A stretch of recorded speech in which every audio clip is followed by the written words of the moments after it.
ओ मेरी प्यारी माओ बहनों, अगर जहन्नम में औरतें ज्यादा जाएंगी तो आप ये क्यों भूल गई कि ऐसी औरतें भी दुनिया में पैदा हुई हैं जिनको मरियम कहा जाता है, जिनको आसिया कहा जाता है। आसिया फिरौन की बीवी, फिरौन जैसे जालिम इंसान की बीवी। फिरौन इतना बड़ा जालिम है और अल्लाह ने उसकी बीवी को ईमान वाला बना दिया। और ये अल्लाह की नेक बंदी जब अल्लाह के ऊपर ईमान लाती है, फिरौन अपने महल से निकाल देता है और जंजीरों में जकड़ देता है। अपने महल को छोड़ करके, अपने शौहर की हवेली को छोड़ करके जेल की तारीकी में, जेल के अंदर अपनी जंजीरों में जकड़ी हुई फिरौन की बीवी अल्लाह से दुआ करती है, रब्बि इब्नि ली इंदक बैतन फिल जन्नह वनज्जिनी मिन फिरऔन व अमलिही वनज्जिनी मिनल कौमिज़ ज़ालिमीन। आय अल्लाह, तेरी तौहीद के लिए, तेरे दीन के लिए, आय अल्लाह मैंने फिरौन का महल छोड़ दिया। आय अल्लाह, अपनी इस बंदी को तू जन्नत में एक महल अता फरमा दे।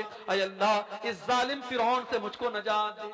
अल्लाह ने कयामत तक के ईमान वालों के लिए फिरौन की बीवी को आइडियल और नमूना बना दिया। इसका मतलब यह हुआ, अल्लाह के यहां यह नहीं देखा जाएगा कि रिश्ता कैसा था, अल्लाह के ये देखा जाएगा किरदार कैसा था। हजरत नूह अलैहिस्सलाम की बीवी और हजरत लूत अलैहिस्सलाम की बीवी, दोनों नबियों की बीवी उनके ऊपर ईमान नहीं लाई। इतने बड़े नबियों की बीवी ईमान नहीं लाई तो कुरान कहता है फखानताहुमा फलम युगनिया अन्हुमा मिनल्लाह। हजरत नूह अलैहिस्सलाम की बीवी जहन्नम में जाएगी, हजरत लूत अलैहिस्सलाम की बीवी जहन्नम में जाएगी। नबी की बीवी है और ईमान नहीं लाई तो जहन्नम में चली गई, और फिरौन की बीवी है और ईमान लाई तो जन्नत में चली गई। मेरी प्यारी माँ और बहनों, आपका किरदार ऐसा होना चाहिए। आपके लिए मिसाल मरियम है और आपके लिए मिसाल आसिया है। कुरान कहता है वह अक़िम्नस्सलात, नमाज कायम करो, वह आतीनज़्ज़कात, ज़कात दिया करो। औरत जो जेवर पहनती है, औरत जो कंगन पहनती है, जो गले में हार पहनती है, जो कान में ईयररिंग पहनती है, अगर सोने का हार है, सोने का जेवर है और 85 ग्राम या उससे ज्यादा का है, और चांदी का जेवर है और 595 ग्राम या उससे ज्यादा है, उस पर साल में 2.5% ज़कात देना है औरत को। अगर शौहर ज़कात निकाल दे बहुत अच्छी बात है, अगर शौहर नहीं निकाल रहा है तो बीवी को उसकी ज़कात निकालनी पड़ेगी। उसके बाद अल्लाह फरमाता है व अतीनल्लाह व रसूलहू, ऐ ईमान वाली औरतों तुम अल्लाह की इताअत करती रहना और रसूल की इताअत करती रहना।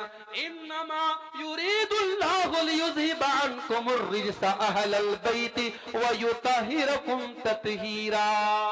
ऐ नबी के घर की औरतों, अल्लाह ये हुक्म इसलिए दे रहा है क्योंकि अल्लाह तुमको हर गंदगी से पाक और साफ करना चाहता है। उसके बाद फरमाया वज़कुरना मा युतला फी बुयूतिकुन्ना मिन आयातिल्लाहि वल हिकमा। ऐ नबी की औरतों, तुम्हारे घरों में कुरान और हदीस का दर्स होता है, कुरान पढ़ा जाता है और हदीस पढ़ी जाती है, उसको याद किया करो। आज हमारी औरतें कुरान और हदीस क्या याद करेंगी? बरेली का न्यूज आपने सुना होगा, मदरसे में पढ़ी हुई लड़की आज मुर्तद हो गई और किसी गैर के साथ भाग गई। ये हालात हो गए हमारे मुल्क के। हमारी मुसलमान बहन गैरों के साथ फरार हो रही है। मेरे भाइयों, कहीं ना कहीं पानी मर रहा है, कहीं ना कहीं हमारी तरबियत में कोताही है। हमने अपनी बच्चियों को कुरान तो पढ़ा दिया किसी मौलवी साहब के जरिए, मगर कुरान का मतलब नहीं पढ़ाया। हमने अपनी बच्चियों को कभी मदरसे में नहीं भेजा। बच्चियां स्कूल गई, कॉलेज गई, यूनिवर्सिटी गई, पढ़ तो लिया, लिख तो लिया, एजुकेटेड तो बन गई, मगर हमारी बच्चियों को दीन के बारे में कुछ नहीं पता। अल्लाह के वास्ते होश का नाखून लो, अपनी बच्चियों को दीन सिखाओ, अपनी बच्चियों को इस्लाम सिखाओ, अपनी बच्चियों को तौहीद सिखाओ। इसीलिए हजरत अली फरमाते हैं कि कुरान की जो ये आयत है, अल्लाह फरमाता है कु अनफुसकुम व अहलीकुम नारा, अपने घर वालों को जहन्नम की आग से बचाओ। हजरत अली कहते हैं इसका मतलब क्या है? अल्लिमूहुम व अद्दिबूहुम, अपने घर वालों को दीन सिखाओ। ये मदरसे जहां बच्चे बच्चियां पढ़ रहे हैं, इन मदरसों के लिए आज भीख मांगनी पड़ती है। आज हमारे बंगाली जबान में वो बेचारे नज़में पढ़ पढ़ के और शेर पढ़ पढ़ के आपसे चंदा मांगते हैं। होना तो ये चाहिए था आप खुद आगे बढ़ के देते। जिसकी 10,000 की ताकत है वो 10,000 देता, जिसकी 1 लाख की ताकत है वो 1 लाख देता। इन मदरसों के लिए भीख न मांगनी पड़ती। मगर हाय, आज इन मदरसों को हमने इतना कमजोर बना दिया। जब तक घर घर जाके लोग भीख न मांगे ये मदरसे नहीं चल सकते। मेरे भाइयों, अपनी बच्चियों और बच्चों को इन मदरसों में दीन की तालीम दो, तभी आपकी बच्चियां बच सकती हैं। और कुरान ये भी कह रहा है मुसलमान के घर में कुरान और हदीस का दर्स होना चाहिए। इसलिए वक्तन फवक्तन, साल में आपने एक बार जलसा करा लिया, बहुत अच्छी बात है, लेकिन वक्तन फवक्तन किसी आलिम के जरिए या आलिमा के जरिए घर घर भी छोटे छोटे प्रोग्राम होने चाहिए। औरतों के मखसूस प्रोग्राम होने चाहिए। आज कितनी औरतें हैं नमाज का तरीका उनको नहीं आता, वजू का तरीका उनको नहीं आता, गुस्ल का तरीका उनको नहीं आता, पाकी नापाकी के मसले उनको नहीं आते, तौहीद का मसला उनको नहीं आता, शिर्क क्या है उनको नहीं आता। कितनी औरतें हैं कितने शिरकिया कामों में पड़ी हैं। मेरे भाइयों, कुरान कहता है वज़कुरना मा युतला फी बुयूतिकुन्ना मिन आयातिल्लाहि वल हिकमा। ऐ नबी की औरतों, अपने घरों में कुरान और हदीस जो पढ़ा जाता है उसको याद। आइए पहले उस आयत को पढ़ता हूं, उसका तर्जमा करता हूं, फिर बात को आगे बढ़ाता हूं। कुरान का 28वां पारा, माफ कीजिए, कुरान का 28वां पारा, सूरह तहरीम, आयत नंबर 6। या अय्युहल्लज़ीना आमनू कू अनफुसकुम व अहलीकुम नारा। जब कुरान में या अय्युहल्लज़ीना आमनू कहा जाए तो थोड़ा कान खड़ा कर लीजिए। भाई, कुरान का हर हुक्म हम सबके लिए, मगर ये अल्लाह ताला का एक अंदाज है। जब अल्लाह या अय्युहल्लज़ीना आमनू कहे तो उसका मतलब ये कि ऐ मेरे ईमान वाले बंदो मुतवज्जे हो जाओ, बी अटेंशन, ध्यान से सुनो, तुम्हारा रब तुम्हें पुकार रहा है, तुम्हारा रब तुमसे कुछ कहना चाहता है। भाई, एक बाप है, वो जब अपने बच्चे से कहता है कि ऐ मेरे बच्चे तू इधर आ, उसके प्यार भरे लहजे को सुन करके बच्चा दौड़ा दौड़ा जाता है कि मेरा बाप मुझे पुकार रहा है, किसी और को नहीं पुकार रहा है। एक मां है, जब वो अपने बेटे को बुलाती है कि ऐ मेरे बेटे, तो बेटा दौड़ा दौड़ा जाता है। इसी तरीके से अल्लाह तबारक व तआला अपने अरबों खरबों बंदों में जब या अय्युहल्लज़ीना आमनू कह करके मुखातब करे तो हर ईमान वाले के कान ही नहीं, उसका दिल और दिमाग भी हाजिर हो जाना चाहिए कि मेरा रब हमसे कुछ कह रहा है।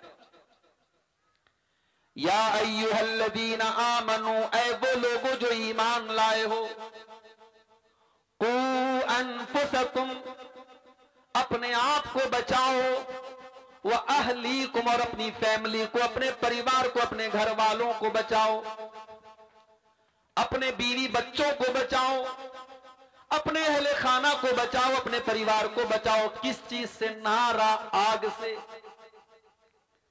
कैसी आग?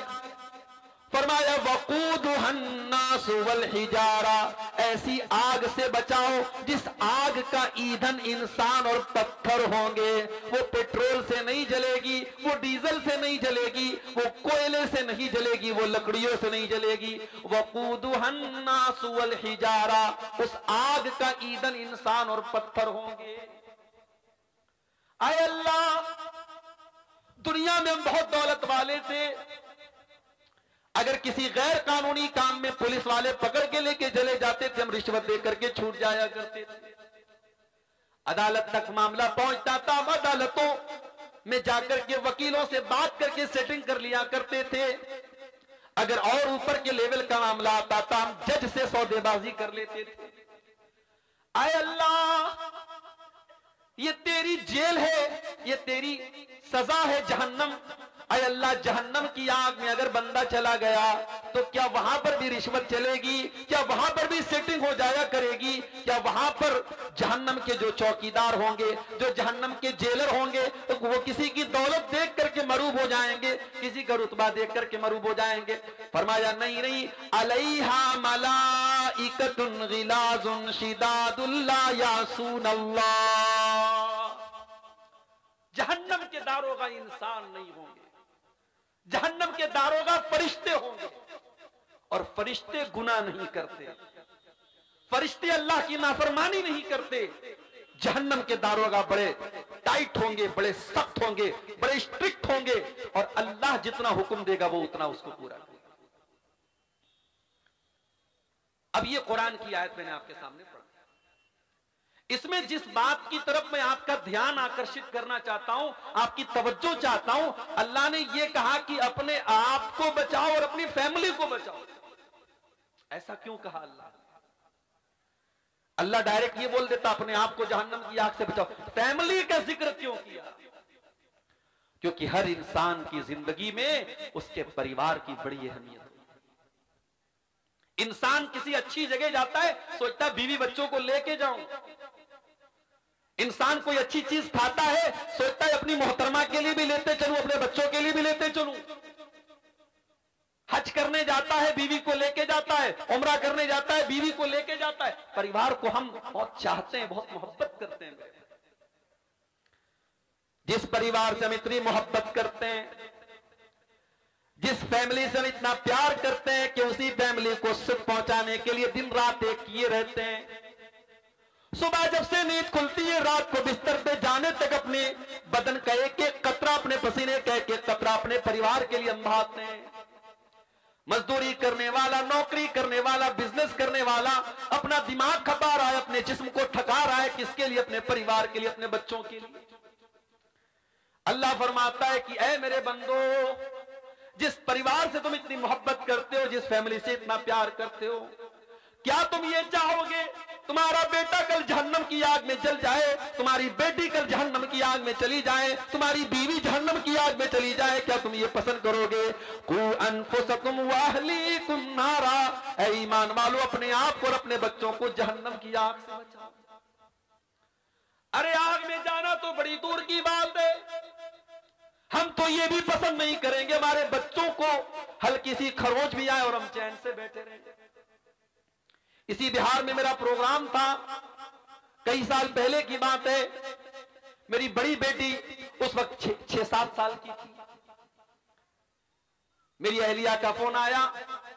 वो जो पतंग उड़ाते हैं बच्चे, पतंग का जो मांझा होता है, उस मांझे से किसी तरीके से मेरी बच्ची की उंगली कट गई।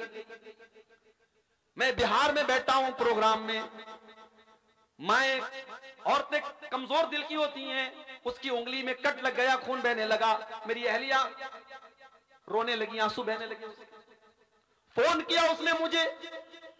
बाप का दिल बच्चों की जरा सी तकलीफ देख करके पिघल जाता है मेरे भाई। वीडियो कॉल पर बच्चे की उंगली को देखा, मेरी आंखों से भी चंद आंसू छलक गए। मैंने फौरन डॉक्टर को बुलवाया फोन करके, उसका इलाज हुआ। इतनी मोहब्बत करते हैं अपने परिवार से, हल्की सी खरोंच आ जाए हम नहीं पसंद करते अपने बच्चों को। अल्लाह ताला उसी मोहब्बत को याद दिला रहा है कि ऐ ईमान वालों, जिस परिवार से तुम इतनी मोहब्बत करते हो, जिसके लिए इतनी मेहनत करते हो, कल जहन्नम की आग में तुम्हारा बेटा जलने लगेगा, तुम्हारी बेटी जलने लगेगी, तुम्हारी बीवी जलने लगेगी। क्या तुम ये पसंद करोगे? कू अनफुसकुम व अहलीकुम नारा, ऐ ईमान वालों, उस जहन्नम की आग से अपने आप को बचा लो और अपनी फैमिली को बचा लो। कभी आग में जलते हुए देखा है आपने? नहीं जलते हुए देखा है तो फलस्तीन के वीडियो जरा उठा के देखो। शायद दुनिया की तारीख में इतने बड़े बड़े फिरौन कभी पैदा नहीं हुए जितना बड़ा फिरौन आज इस दौर में फलस्तीन पर जुल्म करने वाला, अपने आप को दुनिया का ठेकेदार समझने वाला मुल्क मौजूद है। दुनिया की तारीख में ये मिसालें न देखी गई होंगी कि कब्रों पर बुलडोजर चला करके कब्रों से मुर्दों को निकाल करके जलाया जा रहा है, छोटे छोटे मासूम बच्चों को मारा जा रहा है। हम और आप तो बड़े चैन से अपने घरों में बैठे हुए हैं, सर्दी के मौसम में रजाई ओढ़ के, गर्मी के मौसम में एसी और कूलर की हवाएं खा रहे हैं।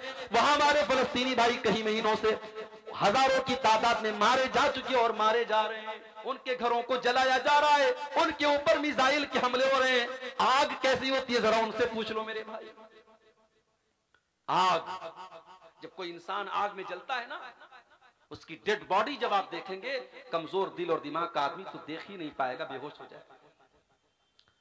दुनिया की आग में कोई जल जाए, हम बर्दाश्त नहीं कर सकते, हम देख नहीं सकते। अय अल्लाह, जहन्नम की आग कैसी होगी? अल्लाह के प्यारे नबी फरमाते हैं, इन्नहा फुज़िलत अला नारि दुनियाकुम बितिसअतिन व सित्तीन, जहन्नम की आग दुनिया की आग से 69 गुना ज्यादा खतरनाक होगी। 69 गुना ज्यादा खतरनाक। दुनिया की आग में कोई जल गया, एक बार जल गया, उसके बाद वो मर गया, काम खत्म हो गया। जहन्नम की आग में एक बार नहीं जलेगा।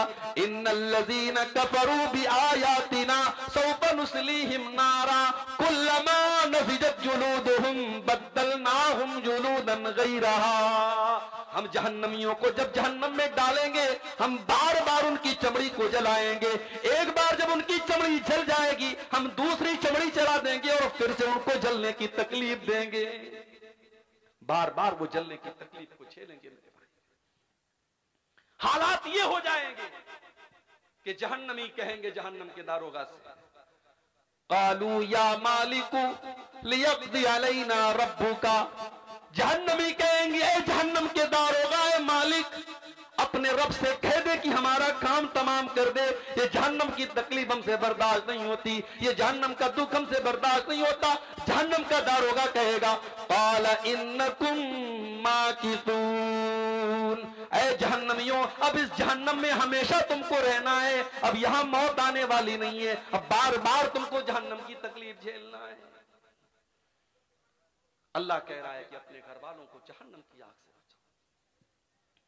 जिस बच्चे की उंगली कटना आपको गवारा नहीं है, जिस बीवी को हल्की सी आग, अगर गैस के लाइटर से भी उसकी आग में अगर आग, उसके हाथ में आग लग जाए तो आप बेचैन हो जाते हैं, उस बीवी और बच्चे को जहन्नम की आग से क्यों बचाने की फिक्र नहीं करते मेरे भाई। आज की मेरी तकरीर का उन्वान यही है मेरे भाई, कि अपने घर वालों को हम जहन्नम की आग से कैसे बचाएं। हर इंसान की जिंदगी में उसके घर की बड़ी अहमियत होती है। अल्लाह न करे कोई अपने घर से बेघर हो जाए। तैयारियां तो कुछ ऐसी ही चल रही हैं, एक मखसूस मजहब के लोगों को आगे चल करके बहुत बुरी तरीके से टारगेट करने की तैयारियां चल रही हैं। अल्लाह हम सब की हिफाजत करे। घर से बेघर कर दिया जाए, इससे बढ़ के तकलीफ और दुख नहीं है हो सकता मेरे भाइयों। इसीलिए 1400 साल पहले जब यहूदियों के कबीले ने मुसलमानों के साथ गद्दारी की और उनको उनके घरों से निकाला गया, तो अल्लाह ने इसको अपना अजाब करार दिया। हुवल्लज़ी अखरजल्लज़ीना कफरू मिन अहलिल किताबि मिन दियारिहिम लिअव्वलिल हश्र। ऐ ईमान वालों, हमने इन अहले किताब के काफिरों को, इन यहूदियों को इनकी गद्दारी की वजह से इनके घर से निकाल दिया। युक़रिबून बुयूतहुम बिअयदीहिम व अयदिल मुमिनीन। ये इतने बड़े बदबख्त थे, जब ये अपने घर को छोड़ के जाने लगे, अपने दरवाजों को तोड़ तोड़ के जा रहे थे, अपनी खिड़कियों को तोड़ तोड़ के जा रहे थे, ताकि इनके जाने के बाद कोई इनके घरों को इस्तेमाल न कर सके। अल्लाह ने कहा, देखो कैसा अजाब हमारा नाजिल हो रहा है। अपने घर को छोड़ के जा रहे हैं और अपने घर को बर्बाद करके जा रहे हैं, उसको तोड़ फोड़ करके जा रहे हैं। घर बहुत बड़ी चीज होती है मेरे भाई। इंसान को जिंदगी में सुकून अगर मिलता है तो घर में मिलता है। आप बाहर जितनी भी ऐशो आराम से 5 स्टार होटल में रहें, घर की झोपड़ी में अपनी माँ के पास, अपनी बीवी के पास, अपने बच्चों के पास जो सुकून मिलता है वो कहीं नहीं मिलता है। इसीलिए अल्लाह ने फरमाया, अल्लाहुल्लज़ी जअल लकुम मिन बुयूतिकुम सकना। अल्लाह ने तुम्हारे घरों को सुकून का जरिया बनाया है। तुम्हें सुकून मिलता है तो तुम्हारे घर में मिलता है, क्योंकि उसी घर के अंदर तुम्हारे बच्चे होते हैं। और बच्चे कैसे होते हैं मेरे भाई? अल्लाह के प्यारे नबी मिंबर पे खुतबा दे रहे, जुमा का खुतबा दे रहे। आपके नवासे हजरत हसन और हुसैन सुर्ख रंग का, जिस रंग का मैं इस वक्त भी आपके सामने ब्लेजर पहने हूं, जैकेट पहने हूं, यही सुर्ख रंग था, लाल रंग था। उसी लाल रंग का जोड़ा पहन करके अल्लाह के प्यारे नबी के ये बच्चे और नवासे मस्जिद में दाखिल होते हैं। और ये गिरते पड़ते मासूम बच्चे हैं, 4-5 साल के, ये फिसलते हुए नबी अकरम के सामने आते हैं। अल्लाह के प्यारे नबी अपने जुमा का खुतबा रोक देते हैं, अपने दोनों नवासों को अपनी गोद में उठाते हैं, अपना खुतबा रोक करके अपने बच्चों को गोद में उठाते हैं और कहते हैं, ओ लोगों, अल्लाह ने कुरान में कितनी सच्ची बात कही है, इन्नमा अमवालुकुम व औलादुकुम फितना। फितना। ओ लोगों, तुम्हारा माल बहुत बड़ा फितना है और तुम्हारी औलाद बहुत बड़ा फितना है। ओ लोगों, अपने इन नवासों को देख करके मोहम्मद रसूलुल्लाह अपने ऊपर कंट्रोल न कर सके, अपना खुतबा रोक करके अपने बच्चों को दुलार करने लगे। बच्चे तो वो चीज होते हैं। अल्लाह के नबी एक मर्तबा हजरत हसन को चूम रहे थे। एक देहाती बैठा था, उसने कहा, आए अल्लाह के नबी, आप बच्चों को चूम रहे हैं? आपने फरमाया, क्यों? उसने कहा, इन नली अशरतम मिनल औलाद, मेरे 10 बच्चे, मैंने आज तक कभी किसी बच्चे को नहीं चूमा, किसी बच्चे को प्यार नहीं किया। अल्लाह के नबी ने फरमाया, अवला अमलिकु इन नज़अ अल्लाहु मिन क़ल्बिका रहमा, अगर अल्लाह ने तेरे दिल से रहम निकाल दिया है तो मैं क्या कर सकता। बच्चों से प्यार करना, बच्चों को चूमना, बच्चों को गोद लेना, बच्चों को खिलाना, ये मेरे नबी की सीरत है। मेरे बाज लोग क्या होते हैं, घर में बड़े खूंखार टाइप के होते हैं, मुस्कुरा दे तो ऐसा लगता है कि बहुत बड़ा एहसान कर दिया उन्होंने, मुस्कुरा दिया।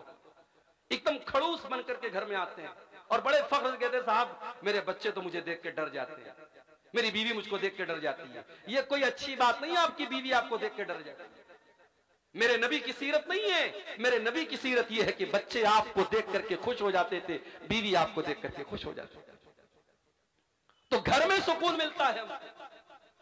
और घर के अंदर घरवाली है, और घरवाली का क्या कहना है। अच्छा, हम ये बोलते रहते घरवाली, भाई घर तो हमारा है ना, बीवी का घर कैसे हो गया? कभी कभी शौहर लोग गुस्से में बीवी से क्या बोलते हैं, ज्यादा बोलेगी तेरे घर भेज दूंगा। बीवी के मायके को उसका घर कहा जाता है और शौहर का जो घर होता है उसको बीवी की ससुराल कहा जाता है। आज से करेक्शन कर लो, इस गलती की इस्लाह कर लो। शादी के बाद औरत जिस घर में आई है वो उसका घर है, और ये कुरान कहता है कि वो उसका घर है। और हम लोग तो बगैर दलील के बात नहीं बोलते। दलील मैं दे देता हूं कुरान से। कुरान का 22वां पारा खोलो, बिल्कुल स्टार्टिंग में आपको यह आयत मिल जाएगी, वक़र्न फ़ी बुयूतिकुन्ना, ऐ नबी की बीवियों अपने घरों के अंदर रहा करो। घर तो नबी का था, कमरा तो नबी का बनाया हुआ था, मगर कुरान में अल्लाह ने अपने नबी की बीवियों से कहा अपने घरों में रहा करो। ये नहीं कहा अपने शौहर के घर में रहा करो। पता ये चला कि घर तो बीवी का होता है। औरतें खुश हो जाएं, घर तो तुम्हारा है, ये शौहर बेचारा किराएदार है।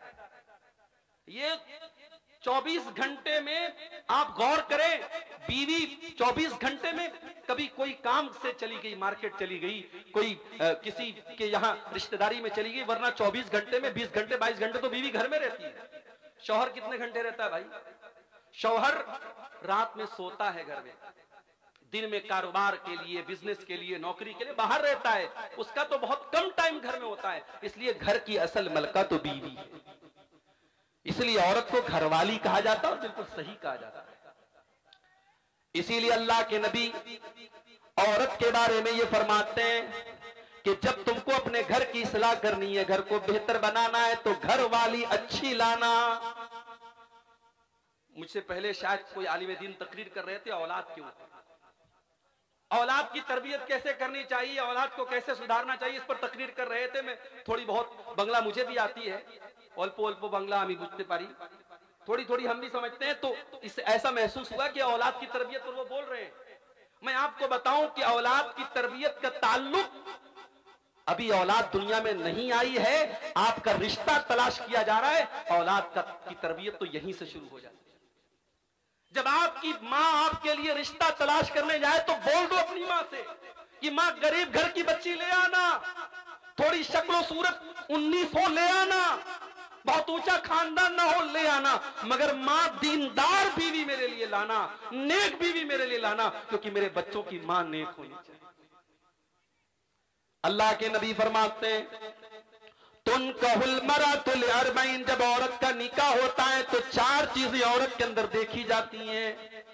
ले मालिहा, माल देखा जाता है। डुमरिया वाले क्या देखते हैं? बोलो भाई, हैं? अपाची देखते हैं? हाँ, अब ये सब भी चल रहा है भाई। अब तो शादी होती है, लड़कों से पूछा जाता है क्या मिला तुमको, 4 व्हीलर मिला कि 2 व्हीलर, जितना यानी लड़का जितना अच्छे पोस्ट पर है, अगर सरकारी नौकरी है तब तो क्या पूछना है, माशाल्लाह, तो रिश्ते तो चल के उसके घर आते हैं। और बेचारा अगर थोड़ा कम कमा रहा है तो कम उसको मिलेगा, लेकिन मिलेगा। बेटा पैदा होता है ना, माँ बाप खुश हो जाते, डॉलर आया है, डॉलर, उसको जब चाहे तब कैश कर। माल आज लड़कियों और लड़कों की शादी को हमने तिजारत बना दिया, सौदा हो रहा है लड़कों का। और उलमा, मैं उन लोगों की बात कर रहा हूं जो आलिम हैं, उनकी भी शादी होती, वो भी जहेज ले रहे हैं, उनके बाप भी उनका सौदा कर रहे हैं। मेरे भाइयों, शर्मानी चाहिए हमें। नबी के दौर में कभी किसी दुल्हे से ये नहीं पूछा गया तुझे जहेज में क्या है। अल्लाह के नबी के दौर में एक साहबी हैं, उनका नाम अब्दुर्रहमान बिन औफ है। मक्का से मदीना आते हैं, खाली हाथ आते हैं, बिल्कुल खाली हाथ आते हैं, उनके पास कोई दौलत नहीं है। अल्लाह के प्यारे नबी ने उनको भाई बनाया, हजरत साद बिन रबी का। साद बिन रबी अंसारी साहबी, हजरत अब्दुर्रहमान मुहाजिर साहबी, अल्लाह के रसूल सल्लल्लाहु अलैहि वसल्लम ने दोनों का हाथ पकड़ करके भाई भाई बना दिया। अब जरा गौर से सुनना मेरे भाइयों, कितने खुददार थे साहबा। हमें तो अगर फ्री में कोई माल मिले हम तो लूटने के लिए तैयार हो जाते हैं। साहबा कितने खुददार थे, जरा अंदाजा लगाओ मेरे भाइयों। हजरत साद बिन नबी अंसारी कहते हैं, अब्दुर्रहमान, मेरे नबी ने तुझको मेरा भाई बना दिया है। अरे अब्दुर्रहमान, ये मेरा घर है, ये मेरी प्रॉपर्टी है, ये मेरे खजूरों के बागात हैं। अरे अब्दुर्रहमान, आ जाओ, मैं बंटवारा कर लेता हूँ, आधा घर तेरा, आधा घर मेरा, आधा खेत तेरा, आधा खेत मेरा, आधा बाग तेरा, आधा बाग मेरा। अरे अब्दुर्रहमान, अभी तू नया नया मदीने में आया है, अभी तेरी शादी होना मुश्किल है, अभी तुझे रिश्ता मिलना मुश्किल है। अरे अब्दुर्रहमान, मेरी 4 बीवियां हैं। अब ये शौहरों के कान खड़े हो गए, बोली साहब 4 बीवियां हैं, हमारे पास तो एक है, बड़ी मुश्किल से एक है। कई नौजवान तो अपने दिल का दुखड़ा बयान कर रहे थे, बोली साहब हम दूसरी करना चाहते हैं मगर बड़ा डरते हैं, बीवी पता नहीं क्या करेगी, ससुराल वाले क्या करेंगे। दूसरी शादी को गुनाह बना दिया गया। शादीशुदा मर्दों के कितने नाजायज ताल्लुकात है, जरा समाज पर नजर उठा के देखो। कितनी औरतों के नाजायज ताल्लुकात है, जरा नजर उठा के देखो। ये समाज हमने कहां पहुंचा दिया मेरे भाई। जो चीज जायज है उसको हमने गुनाह बना दिया और जो नाजायज उसको फैशन बना दिया। अगर कोई मर्द इस लायक है कि उसके पास ताकत है, उसके पास दौलत है, वो 2 बीवियों को रख सकता है, उनके दरमियान इंसाफ कर सकता है, तुम कौन होते हो रोकने वाले? आपने उसको जुर्म बना दिया, गुनाह बना दिया। मुझे तो सहाबे किराम की फहरिस्त में कोई सहाबी ऐसे नजर नहीं आते जिनकी सिर्फ एक बीवी हो। सहाबा के यहाँ आम था 2, 3, 4 निकाह वो किया करते थे। हमारे यहाँ गुनाह बना दिया गया मेरे भाई। और बीवियां, औरतें माशाअल्लाह, उनको तो इतना निगेटिव उनके दिमाग में डाल दिया गया, अरे तेरी सौतन आ जाएगी तो तेरा सब कुछ बढ़ जाएगा, तेरा घर बढ़ जाएगा, फिर शौहर तुझसे मोहब्बत नहीं करेगा। यहां तक बीवियां कह देती हैं कि अगर आप मुझसे सच्ची मोहब्बत करते हैं आप कभी दूसरी शादी का नाम मत लीजिएगा। और जब उनसे यह कहा जाता है कि अल्लाह के रसूल सल्लल्लाहु अलैहि वसल्लम ने 1 से ज्यादा निकाह किया है, क्या अल्लाह के नबी हजरत आयशा से मोहब्बत नहीं करते थे? क्या अल्लाह के नबी अपनी बीवियों से मोहब्बत नहीं करते थे? तो कहती है वो नबी की बात थी, उनकी बात नहीं। हजरत अब्दुर्रहमान बिन औफ को ऑफर करते हैं हजरत साद बिन नबी, आए अब्दुर्रहमान, मेरी 4 बीवियां हैं, तुम किसी एक को पसंद कर लो, मैं तलाक दे देता हूं, इद्दत गुजर जाने के बाद आप उससे निकाह कर लेना, आपका घर भी बच जाएगा, आपको प्रॉपर्टी भी दे रहा हूं, आपको खजूरों का बाग भी दे रहा हूं, नौकरी भी मिल रही है, छोकरी भी मिल रही है, सारा घर सेट हो रहा है। मगर अब्दुर्रहमान कितने खुददार थे मेरे भाइयों, कहने लगे बारकल्लाहु लका फी अहलिका व मालिक, ऐ साद बिन रबी, अल्लाह तेरे माल में बरकत दे, अल्लाह तेरे परिवार में बरकत दे। ऐ साद इब्न रबी, मुझे तेरी बीवी से मैं नहीं चाहता तेरा घर टूट जाए और मेरा घर बन जाए, मैं नहीं चाहता तेरे घर का आधा हिस्सा मैं ले लूं। ऐ साद बिन रबी, मैं तो बिजनेसमैन आदमी हूं, मैं तो ताजिर आदमी हूं, मुझे तो कारोबार करना आता है, मुझे मार्केट का पता बता दो, मुझे बाजार का पता बता दो, मैं अपने पैर पे खड़ा हो जाऊंगा। और दुनिया की नजरों ने देखा अब्दुर्रहमान बिन औफ ने हलाल बिजनेस किया, हलाल तिजारत की, घी और पनीर का कारोबार उन्होंने शुरू किया और कुछ दिनों में अल्लाह ने इतनी बरकत दी, उन्होंने एक अंसारी लड़की से शादी की। और जब शादी की तो बीवी को मेहर में उन्होंने क्या दिया? सोने की खजूर की गुठली के बराबर उन्होंने सोना दिया। और उस जमाने में जब शादी होती थी तो औरतें खुशबू लगाती थी, वो जर्द रंग की खुशबू होती थी, और अगर दुल्हा के कपड़े पर वो खुशबू मिल जाए तो समझ जाओ उसकी शादी हुई।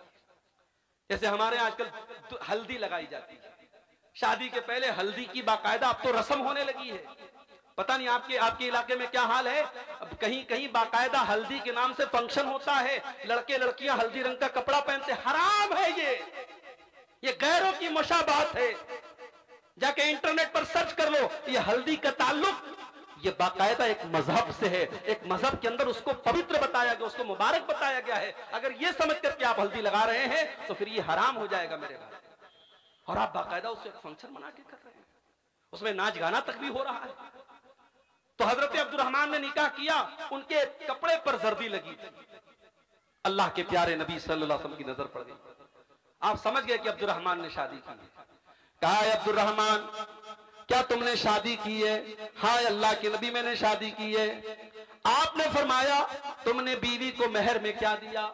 देखो नबी का सवाल देखो, नबी ने ये नहीं पूछा तुमको जहेज में क्या मिला, क्योंकि साहबा के दौर में जहेज का कोई तसव्वुर ही नहीं था। वो खुददार लोग थे, वो आज हमारी तरह भिखारी नहीं थे मेरे भाइयों।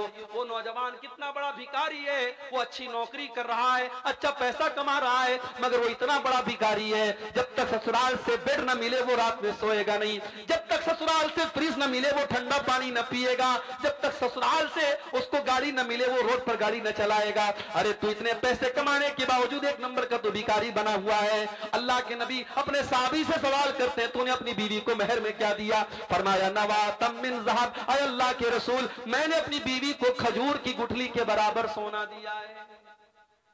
तो जब शादी करते हैं तो लोग माल देखते हैं, वह जमालिहा, और कुछ लोगों की नजर खूबसूरती पर होती है।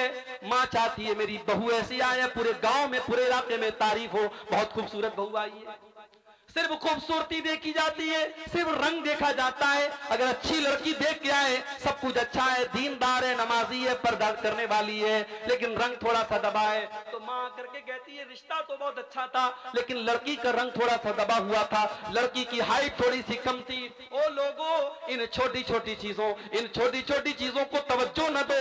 वो लड़की जिसकी हाइट थोड़ी कम, उसको भी अल्लाह ने बनाया है, जिसका रंग थोड़ा सा दबा हुआ है उसको भी अल्लाह ने बनाया है। अगर वो दीनदार है, पढ़ी लिखी है, खूबसूरत है, अगर वो लड़की अच्छे खानदान की है, उसकी दीनदारी को देख करके उससे निकाह कर लो। उस छोटी सी बुनियाद पर उसके रिश्ते को रिजेक्ट मत करो।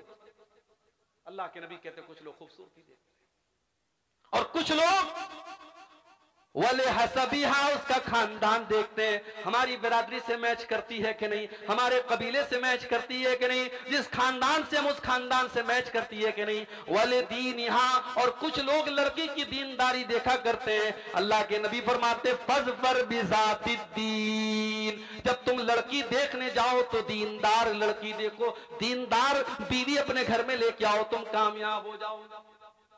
घर को जहन्नम से बचाना है, बच्चों को जहन्नम से बचाना है, तो रिश्तों में मेरे भाइयों दीनदारी देखो।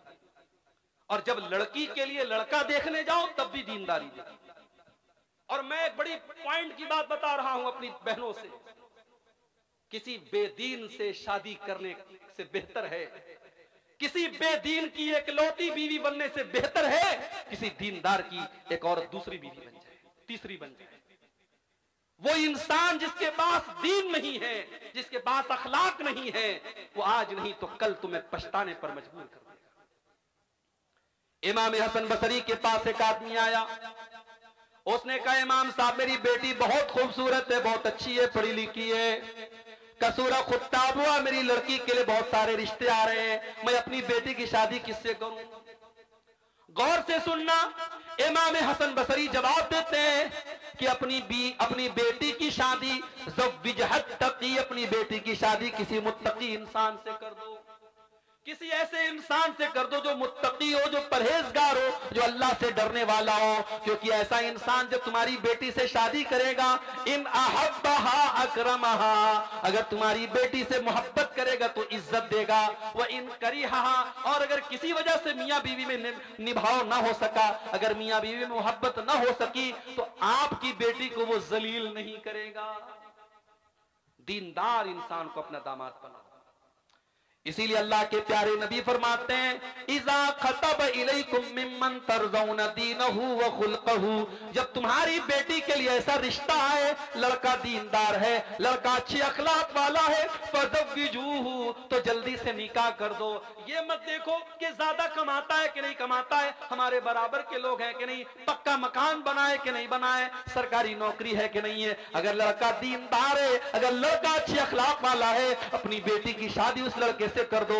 इल्ला तफालू, अगर तुम ऐसा नहीं करोगे, तकुन फितनतुन फिल अर्दी व फसादुन अरीज, तो जमीन के अंदर फितना और फसाद फैल जाएगा। और फसाद आज फैल चुका है। समाज के अंदर ज़िनाकारी और बदकारी इतनी तेजी से बढ़ रही है कि शायद आपको अंदाजा नहीं। 9-9, 10-10 साल की बच्चियां, 13-14 साल के बच्चे, आज उनके भी रिलेशन से, उनके भी ताल्लुकात हैं, उनके भी मोबाइल पर, उनके भी चक्कर चल रहे हैं। समाज इस मुहाने पर और इस दहाने पर जाके खड़ा है। जो बच्चियां अभी ढंग से बालिग नहीं हुई हैं, जो बच्चे अभी ढंग से जवान नहीं हुए हैं, आज इंटरनेट ने उनको भी बालिग और जवान बना दिया है। मैं बड़े साफ अल्फाज में कहता हूं, ये दौर सहाबा का नहीं है, ये दौर ताबईन का नहीं है। इस दौर में ना मर्दों की नजर झुकी है, ना औरतों के जिस्म पर वो पर्दा है जो होना चाहिए। इस दौर में अपनी नौजवान नस्ल को बचाना है, निकाह टाइम से करो और उनकी निकाह में, उनकी शादी में दीनदारी को प्रीफर करो, दीनदारी को तरजीह दो। अगर घर वालों को जहन्नम की आग से बचाना है, ये पहला उसूल याद रखो। अच्छा, हम लोग जब घर बनाते तो क्या करते हैं? सबसे पहले हम घर की बुनियाद को मजबूत करते हैं। अगर घर की बुनियाद मजबूत ना हो तो जितनी भी ऊंची बिल्डिंग बना ले, एक दिन बिल्डिंग गिर जाएगी क्योंकि बुनियाद कमजोर है। अगर आप अपने घर को जहन्नम की आग से बचाना चाहते हैं, अपने घर की बुनियाद दीनदारी पर रखना, तकवा के ऊपर रखना। अफमन अस्सस बुनियानहु अला तक़वा मिनल्लाह व रिज़वानिन, जो अपने घर की बुनियाद अल्लाह के तकवा पर रखेगा, अल्लाह की रजा पर रखेगा, अल्लाह ने फरमाया वो ज्यादा बेहतर है। अम्मन अस्सस बुनियानहु, या वो इंसान बेहतर है जिसने अपने घर की बुनियाद एक गड्ढे के ऊपर रखी है जो जहन्नम में गिरने वाला है। तकवा के ऊपर अपने घर की बुनियाद रखो। बेईमानी करके, चोरी करके, हराम तरीके से अगर पैसा कमा करके घर बना भी लिया, आज नहीं कल वो घर आपके घर वालों के लिए जहन्नम का जरिया बनेगा, बच्चों को बर्बाद करेगा, बीवी को बर्बाद करेगा। और आज देख लीजिए घर के क्या हाल है।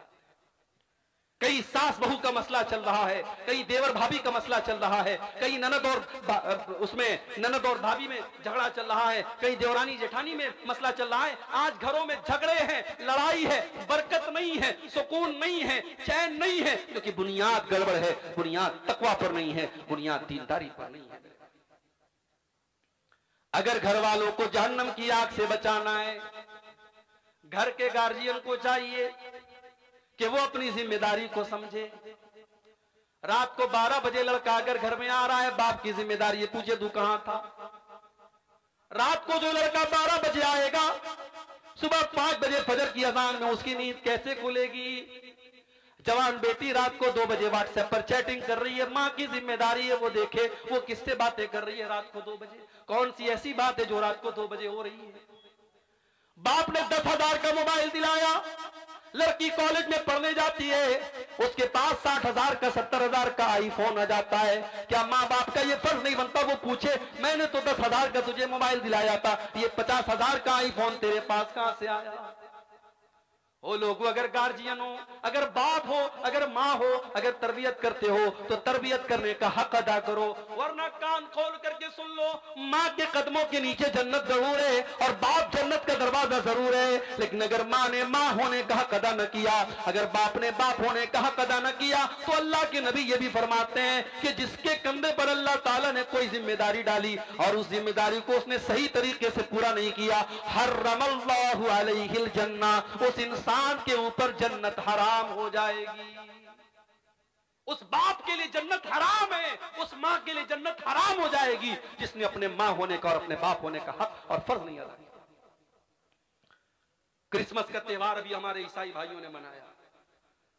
और हमारा मुसलमान बड़े शौक से मैरी क्रिसमस और हैप्पी क्रिसमस की मुबारकबाद दे रहा है फेसबुक के ऊपर। और जो थोड़ा सा राजनीति में है, पॉलिटिक्स में है, वो बेचारे तो उनको और बुखार चढ़ा है अपनी महानता दिखाने का, वो तो फटाफट फेसबुक के ऊपर क्रिसमस मुबारक। हमारे ईसाई भाइयों को क्रिसमस मुबारक।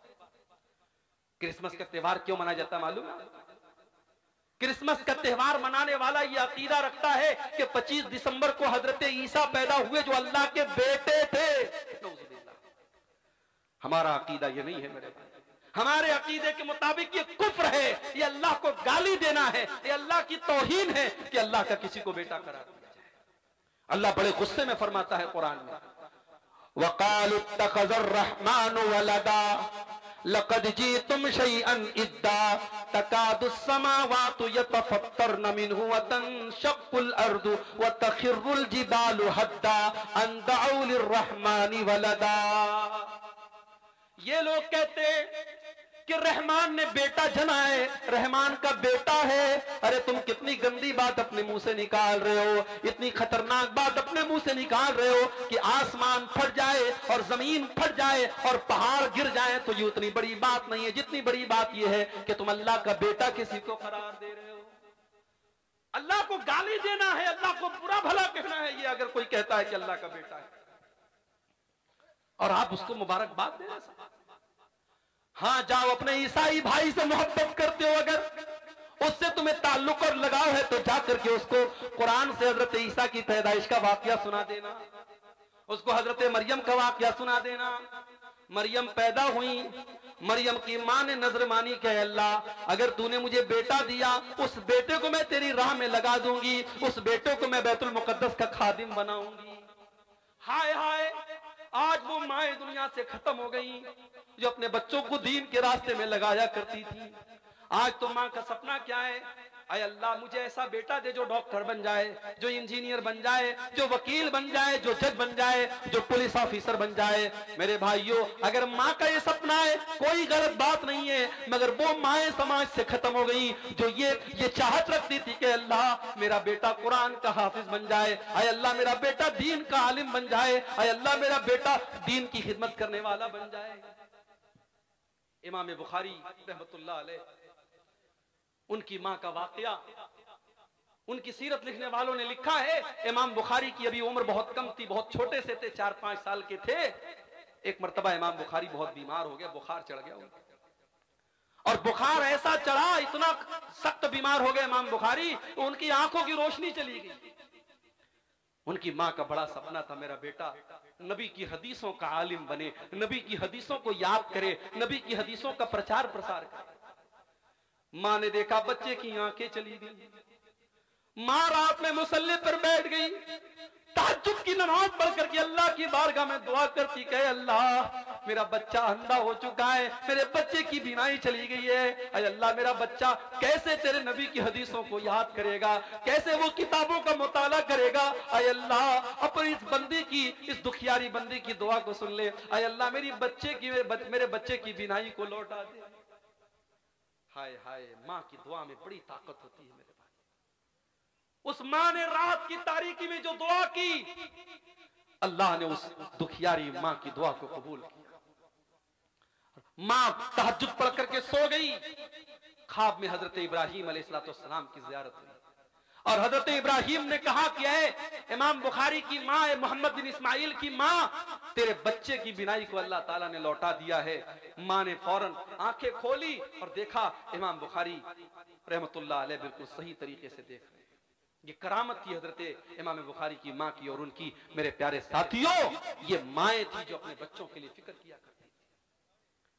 जाओ अपने ईसाई भाई को बताओ कि मरियम की माँ ने भी नजर मानी थी कि अल्लाह बेटा होगा तो तेरे दीन में लगा दूंगी, और बेटी पैदा होगी। मरियम की माँ बहुत उदास हो गई, कहने लगी अल्लाह मैंने बेटी को जन्म दे दिया। अल्लाह ने फरमाया वलैसा ज़करु कल उन्सा, ऐ मरियम की माँ अगर तुझे बेटा होता तो ऐसा ना होता जैसी ये बेटी हुई है। उसका नाम मरियम रखा। उसके बाद माँ का इंतकाल हो गया और मरियम की परवरिश उनके खालू हजरत ज़करिया अलैहिस्सलाम करने लगे। ज़करिया अलैहिस्सलाम बहुत अल्लाह के नेक और मुत्तकी बंदे थे, अल्लाह के पैगंबर थे, और दिन रात वो अल्लाह के घर में रहा करते थे, मस्जिद में रहा करते थे, मेहराब में रहा करते थे, और उसी मेहराब में हजरत मरियम की परवरिश भी कर रहे थे। कुरान कहता है कुल्लमा दखला अलैहा ज़करियल मेहराब वजद इंदहा रिज़्क़ा।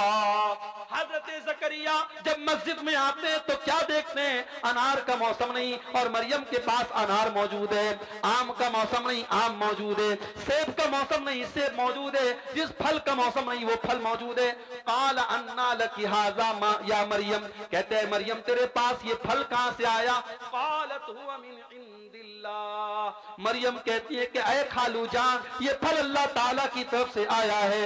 इन्नल्लाह यर्ज़ुक़ु मन यशाउ बिग़ैरि हिसाब, अल्लाह जिसको चाहता है बेहिसाब रोजी देता है। ऐ खालू जान ये अल्लाह की तरफ से आया। हजरत ज़करिया ने हमें सबक दिया, अगर अपने घर को बचाना चाहते हो जिम्मेदार मां बनो, जिम्मेदार बाप बनो। मगर आज का बाप तो बेगैरत बन चुका है। जवान बेटी को बाइक पे बाप घुमा रहा है, मेकअप करके, लिपस्टिक लगा करके, मस्कारा चस्कारा लगा करके और सज धज करके जवान बेटी बाइक पर बाप के पीछे बैठी है, भाई के पीछे बहन बैठी है, पूरे गांव की सैर करा रहा है और पूरा गांव उसकी बेटी और उसकी बहन के हुस्न की नुमाइश कर रहा है। वो बाप बेगैरत है। अगर उसकी बेटी और उसकी उस भाई की बहन अगर अल्लाह क्या गुनहगार होगी, अल्लाह की कसम वो बाप भी गुनहगार होगा, वो भाई भी गुनहगार। बड़े सख्त अल्फाज में अल्लाह के प्यारे नबी ने फरमाया सलासतुन ला यंजुरुल्लाहु अज़्ज़ व जल्ल इलैहिम यौमल क़ियामा, तीन ऐसे बदनसीब लोग होंगे जिनकी तरफ अल्लाह ताला कयामत के दिन देखेगा भी नहीं, वला युकल्लिमुहुम, उनसे बात भी नहीं करेगा, वला युज़क्कीहिम, उनको पाक और साफ भी नहीं करेगा। नंबर एक, अल-आक़ु लिवालिदैहि, अपने माँ बाप को तकलीफ पहुंचाने वाला, अपने माँ बाप को दुख देने वाला, अपने माँ बाप की आंखों में आंसू लाने वाला। अब ये हमारे मुज़क्किर साहब शायरी पढ़ रहे थे माँ के ऊपर, मुझे अपनी माँ की याद आ गई। 3-4 साल पहले मेरी वालिदा का इंतकाल हो गया। माँ बड़ी अनमोल हस्ती होती है मेरे भाई, मगर एक बड़ी प्रैक्टिकल बात आपको बता रहा हूं। जब एक इंसान की शादी होती है, जिंदगी में बहुत सारे ऐसे मोड़ आते हैं जब वो सोचता है कि मैं माँ और बीवी के दरमियान मैं किसका सपोर्ट करूं। माँ का सपोर्ट करता हूं, बीवी नाराज होती है, बीवी का सपोर्ट करता हूं, माँ नाराज होती है। माँ के कदमों के नीचे जन्नत है और बीवी मेरी दुनिया को जन्नत बना रही है, मैं किसको छोड़ूं किसको पकड़ूं। ऐसे मौके पर मैं अपनी माँ से कहना चाहूंगा कि अगर अल्लाह ने आज आपको सास बनाया है और आप ये चाहती है कि आपकी बहू आपको अपनी माँ समझे, तो अल्लाह की वास्ते आप भी अपनी बहू को बेटी का दर्जा दीजिए।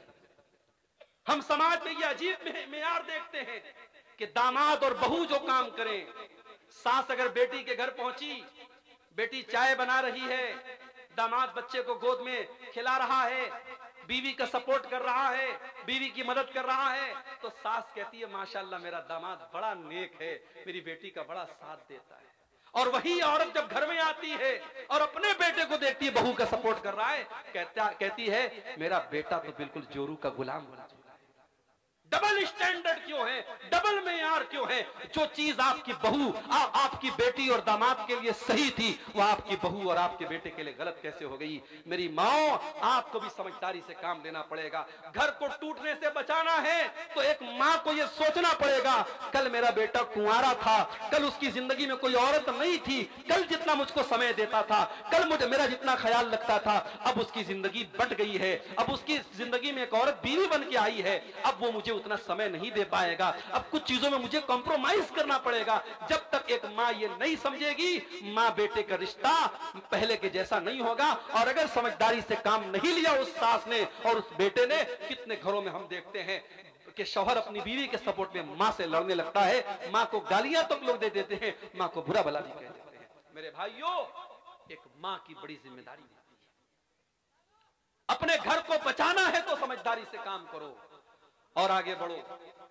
जहन्नम की आग से घर को बचाना है, घर में नमाज का माहौल पैदा करो। मैं वो हदीस पढ़ रहा था, अल्लाह के नबी ने फरमाया कि 3 लोग ऐसे हैं जिनकी तरफ कयामत के दिन अल्लाह ताला न देखेगा न बात करेगा। नंबर 1, अल-आक़ु लिवालिदैहि, अपने माँ बाप को सताने वाला। नंबर 2, वल मरअतुल मुतरज्जिला, मर्दों की नकल करने वाली औरत, मर्दों की कॉपी करने वाली औरत, जो मर्दों की तरह छोटे छोटे बाल कर ले, मर्दों की तरह टी शर्ट पहन करके घूमे, मर्दों की तरह मर्दों के कपड़े पहने, मर्दाना चाल चले, मर्दाना तरीके से बात करे, ऐसी औरत पर अल्लाह की लानत हो। और तीसरा कौन है?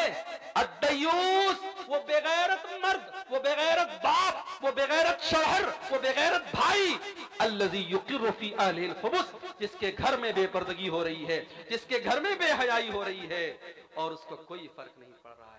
इसलिए जो बाप अपनी बेटी को बेपर्दा घुमा रहा है, जो शौहर अपनी बीवी को बेपर्दा घुमा रहा है, वो अपनी जहन्नम तैयार कर रहा है, अपने आप को और अपनी फैमिली को जहन्नम की आग में लेके जा रहा है, जबकि हमारा काम अपने परिवार को जहन्नम की आग से बचाना है। लेकिन यहां एक बात और समझ लीजिए, किसी किसी घर में ऐसा भी हो रहा है, घर के बाहर बड़ा पर्दा है साहब, लड़की जब भी निकलती है सर से पैर तक नकाब में निकलती है, माँ भी नकाब में, बेटी भी नकाब में, बहन भी नकाब में, लेकिन घर के अंदर का माहौल बड़ा खराब है। घर के अंदर भाभी और देवर में बड़ा हंसी मजाक चल रहा है, देवर बड़ी बेहुदा और गंदी गंदी बातें भाभी से कर रहा है और भाभी कहती है अरे ये तो मेरा देवर है, मजाक में उड़ा देती है। ये याद रखना चाहिए मेरे भाई, देवर और भाभी का रिश्ता गैर महरम का रिश्ता है। हमारे इस्लाम में भाभी माँ के बराबर नहीं है और देवर बेटे की बराबर नहीं है। देवर और भाभी में अगर भाई का इंतकाल हो जाए तो वो देवर अपनी भाभी से शादी कर सकता है, या भाई अगर अपनी बीवी को तलाक दे दे तो देवर भाभी की शादी हो सकती है। वो गैर महरम का रिश्ता है। इसलिए अल्लाह के नबी ने फरमाया कि गैर औरतों के पास तन्हाई में मत जाओ। तो सवाल किया गया है अल्लाह के नबी, अफराइतल हमवा, ऐ अल्लाह के रसूल, शौहर के जो करीबी रिश्तेदार हैं, जैसे देवर है अपनी भाभी के लिए या जीजा है अपनी साली के लिए, तो ऐ अल्लाह के नबी क्या देवर अपनी भाभी के पास अकेले में जा सकता है? क्या जीजा अपनी साली के पास अकेले में जा सकता है? अल्लाह के प्यारे नबी ने फरमाया अल हम व अल मौत, देवर अपनी भाभी के लिए मौत है, जीजा अपनी साली के लिए मौत है। मौत क्यों कहा? उलमा ने इसकी शरह में लिखा क्योंकि अगर देवर भाभी में नाजायज रिश्ते ने अगर जन्म ले लिया तो चूंकि भाभी शादीशुदा है और शादीशुदा औरत अगर जिना करे, इस्लाम में सजा क्या है? सजाए मौत है। तो अगर देवर भाभी के बीच में पर्दा नहीं रखा गया तो ये सजाए मौत में जाके खत्म होगा। इसलिए अल्लाह के नबी ने देवर भाभी के रिश्ते को मौत करार दिया है। बड़ी खतरनाक बात है मेरे भाई, हमें अपने घरों का जायजा लेना चाहिए। आज बहुत सारे घरों में महरम गैर महरम का कोई फर्क नहीं। लड़का अपने दोस्तों को घर में लेके आता है, कमरे में बिठाता है, बहन से आके कहता है मेरे दोस्त लोग आए, चाय बना दो। बहन चाय बनाती है और चाय की कप ला करके अपने भाई के दोस्तों के सामने रख रही है। भाई बहुत खुश बना हुआ है, ये मेरी बहन है तो मेरे दोस्तों की भी बहन है। माफ करना मेरे भाई, आपकी बहन आपके दोस्तों की बहन नहीं है और ना आपके समझने से वो बहन होगी, ना दोस्तों के समझने से बहन होगी। बहन को चाहिए कि वो भाई के दोस्तों से पर्दा करे। आपको चाहिए कि अपनी बहन को अपने दोस्तों के सामने न लाएं, अपनी बीवी को अपने दोस्तों के सामने न लाएं, अपनी जवान बेटी को अपने मोहल्ले के गैर मर्दों से जिस तरीके से बचाते हो उन रिश्तेदारों से भी बचाओ जो आपकी बेटी के लिए गैर महरम है। इस्लाम ने अगर हमको हुक्म दिया है कि जिना के करीब मत जाओ, तो इस्लाम ने उन रास्तों को भी बंद किया है जहां से जिनाकारी घर में आ सकती है। कुरान कहता है वला तक़रबुज़ ज़िना इन्नहु काना फ़ाहिशतन व साअ सबीला। जिना के करीब भी न जाना, ये बहुत गंदा रास्ता है, बहुत बुरा रास्ता है। अब जिना के करीब ले जाने वाला रास्ता कौन कौन सा है? कुरान कहता है वकुल्लिल मोमिनीना यगुद्दू मिन अबसारिहिम व यहफ़ज़ू फुरूजहुम। ऐ नबी, ईमान वाले मर्दों से कह दो जब वो रास्ते में चला करे तो अपनी निगाहों को नीची रखा करें और अपनी शर्मगाह की हिफाजत करें। ये भी याद रखो, अगर औरत को पर्दे का हुक्म है तो मर्द को अपनी नजरों को झुकाने का। वो एक शायर कहता है सभी हम ही से कहते हैं निगाहें अपनी नीची रख, सभी हम ही से कहते हैं निगाहें अपनी नीची रख, कोई उनसे नहीं कहता न निकले यूं अया होकर। शायर कहता है कोई औरतों से नहीं कहता कि वो बेपर्दा होकर के ना निकले, सब हमसे कहते हैं निगाहें अपनी नीचे रख। और अकबर इलाहाबादी का बड़ा मशहूर शेर है, बेपर्दा नजर आई कल जो चंद बीबियां, अकबर ज़मीं में गैरत कौमी से गड़ गया। पूछा जो उनसे आपका पर्दा वो क्या हुआ, कहने लगी कि अक्ल पे मर्दों के पड़ गया। तो अगर औरतों को पर्दे का हुक्म है तो मर्दों को अपनी नजरों को झुकाने का भी हुक्म है। इन दोनों पर अमल होना जरूरी है। अगर समाज में औरत पर्दे में निकलेगी और मर्द की नजर नहीं झुकेगी तब भी समाज में इस्लाह नहीं हो सकती। औरत को पर्दे में निकलना है और मर्द को अपनी नजर झुका के चलना है। कुरान ने तो यहां तक बयान किया, वलयज़रिबन बिखुमुरिहिन्ना अला जुयूबिहिन्ना, ऐ ईमान वाली औरतों, जब तुम अपने घर के अंदर रहा करो तो अपने सीने पर, अपने गरेबान पर दुपट्टा डाल के रहा करो। भाई के सामने, बाप के सामने, अपने ससुर के सामने भी तुम्हारा दुपट्टा तुम्हारे सीने पर होना चाहिए। कहीं ऐसा ना हो कि इन महरम रिश्तेदारों के सामने तुम दुपट्टे के बगैर चली जाओ। ओ मेरी प्यारी माओ बहनों, जो इस्लाम इतना सख्ती के साथ आपको हुक्म दे रहा है कि भाई और बेटे के सामने भी आपको अपना दुपट्टा अपने गरेबान पे रखना है, वो इस्लाम इस बात की इजाजत कैसे दे देगा कि आप फेसबुक के ऊपर अपने फोटो डालें, आप व्हाट्सएप के स्टेटस पर अपने फोटो डालें, आप शादी की तैयारी कर रही हैं और अपने हाथों में मेहंदी की डिजाइन लगा के मेहंदी का फोटो आप इंटरनेट पे डालें। नहीं नहीं मेरी प्यारी माओ बहनों, कुरान कहता है वला युबदीना ज़ीनतहुन्ना, ऐ ईमान वाली औरतों अपनी खूबसूरती को अपने गैर मर्दों के सामने कभी जाहिर न करना। कुरान ने एक लफ्ज इस्तेमाल किया, खूबसूरती को जाहिर मत करो। अब मुझे बता दो औरत का सर से पैर तक कौन सा ऐसा हिस्सा है जो खूबसूरती में दाखिल नहीं है। इसका मतलब यह हुआ कि उसे सर से पैर तक मुकम्मल नकाब और पर्दे में रहना है, उसे अपने हुस्न की नुमाइश नहीं करनी है। और कुरान यहां तक कहता है वला यज़रिबना बिअरजुलिहिन्ना लियुअलम मा युख्फीना मिन ज़ीनतिहिन्ना, ऐ ईमान वाली औरतों, जब तुम पायल पहन करके अपने घर में चला करो तो जोर जोर से जमीन पर पांव मार के न चला करो। तुम्हारे पायल की झंकार गैर मर्दों तक पहुंचे, ये इस्लाम को गवारा नहीं है। जो इस्लाम एक औरत के पायल की आवाज को गैर मर्दों तक जाने की इजाजत नहीं देता है, वो इस्लाम इस बात की इजाजत कैसे देगा कि औरत अपनी खूबसूरती की नुमाइश करे। कुरान तो यहां तक कहता है फला तखजाना बिल कौली फयतमअल्लज़ी फी क़ल्बिही मरज़, ऐ नबी की औरतों, ऐ नबी की बीवियों, जब तुम्हें किसी गैर मर्द से बात करना पड़े तो तुम ऐसी आवाज में बात मत करो जिसमें मिठास पाई जाती हो, जिसमें नरमी पाई जाती हो, बल्कि तुम कड़क अंदाज में बात करो। जैसे आज के दौर में मोबाइल का दौर है, मोबाइल पर किसी रॉन्ग नंबर से कॉल आया, आ सकता है। अब अगर लड़की ने थोड़ा सा मिठास के साथ बात कर लिया, कौन बोल रहे हैं, अंदाज में अगर जरा सी मिठास आ गई, सामने वाले को लग रहा है कि यहां मेरी दाल गल जाएगी, यहां ग्रीन सिग्नल मिल रहा है। और जहां इसने कड़क अंदाज में बात कर ली, कौन बोल रहे हैं, किससे बात करनी है आपको, जहां सख्ती से गुड़क करके बात की, सामने वाले बेचारा उसका जितना उसका शबाब, उसका जो है जोश उठा था, वहीं पर वो बैठ गया। कुरान करीम एक औरत को मोबाइल पर कैसे बात करना है, कुरान उसका भी अंदाज बता रहा है। फयतमअल्लज़ी फी क़ल्बिही मरज़, जिस मर्द के दिल में शहवत की बीमारी है वो तुम्हारे बारे में कोई गलत ख्याल अपने दिल में न ला सके। वक़ुल्ना क़ौलन मअरूफ़ा, और ऐ नबी की औरतों बदतमीजी न करना, गाली गलौज से बात न करना, बल्कि जो भी बात करना ढंग से बात करना, लेकिन अंदाज कड़क होना चाहिए गैर मर्द के साथ। इसीलिए उलमा पसंद नहीं करते हैं कि औरत यूट्यूब पर आकर के तकरीर करे। हमारे बाज मर्दों को बड़ी अच्छी लगती है, मोहतरमा फला की तकरीर हम बड़े शौक से सुनते हैं। ठीक है, इस्लाम में मना नहीं है, औरत बयान कर सकती है, मगर औरत का बयान औरतों के दरमियान हो तो अच्छा हो। एक जनरल प्लेटफॉर्म पे जहां मर्द भी सुन रहे औरतें भी सुन रही, मुनासिब नहीं। इसलिए कि गैर महरम से कुरान कह रहा है कि औरत जब बात करे कड़क अंदाज में बात करे। उसके बाद फरमाया वक़र्न फी बुयूतिकुन्ना, ऐ नबी की बीवियों तुम अपने घरों के अंदर इज्जत के साथ रहा करो। औरत अपने घर में रहे, बिला जरूरत वो नौकरी नहीं कर सकती। बिला जरूरत वो घर के बाहर नहीं जाएगी। हाँ, बेवा हो गई, शौहर कमाने वाला नहीं है, बच्चों को पालना है, जायज हद में रहकर, पर्दे में रहकर के टीचिंग कर सकती है, पढ़ा सकती है, कोई जायज काम कर सकती है। मगर औरत का काम कमाना नहीं, कमाना मर्द का काम है, औरत का काम घर को संभालना है। वक़र्न फी बुयूतिकुन्ना, ऐ नबी की औरतों, तुम इज्जत और वक़ार के साथ अपने घरों में रहा करो।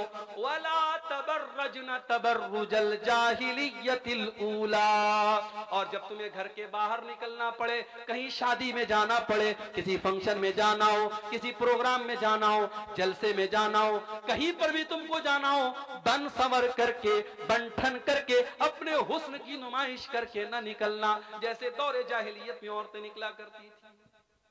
इस्लाम तो यहां तक कहता है, अगर मस्जिद में औरत के नमाज पढ़ने का इंतजाम है, औरत मस्जिद में नमाज पढ़ने आ रही है, तो वहां पर भी वो खुशबू लगा करके ना आए। अगर वो खुशबू लगा करके आती है, अल्लाह के प्यारे नबी फरमाते हैं, वो वापस जाए और गुस्ल करे, और जब तक अपने बदन से खुशबू का वो असर नहीं हटा देगी, उसकी नमाज अल्लाह ताला क्यों कबूल नहीं।